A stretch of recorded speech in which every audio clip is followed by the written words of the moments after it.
officials. Do you think that this is the case?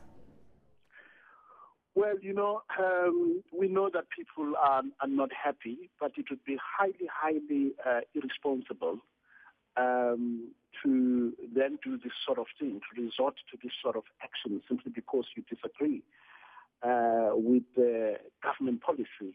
In any normal country, if anybody were to do something like this, and it is proven that it is dangerous substance, that I have no doubt in my mind would be categorized as terrorism. Differing with the policy is not justification for resorting to such action.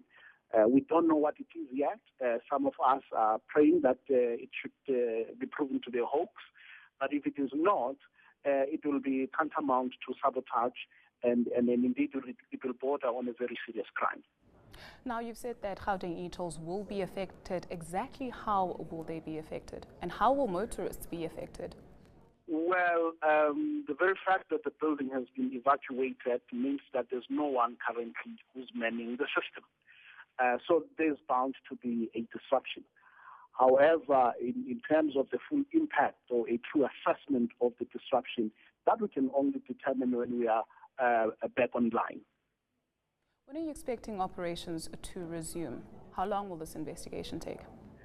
Well, it's going to depend on the security advice. If the security experts think that it is safe to go back to the building, we'll be back fairly soon.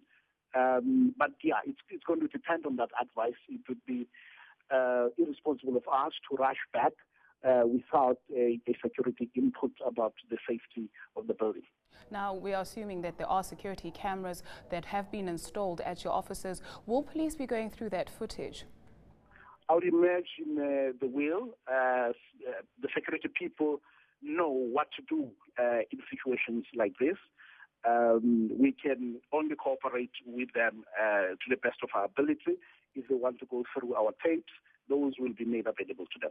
Mr. Mona, thank you so much for your time this afternoon. We'll be looking very closely to what's going to be happening with that situation. That was Sanral spokesperson Vusi Mona.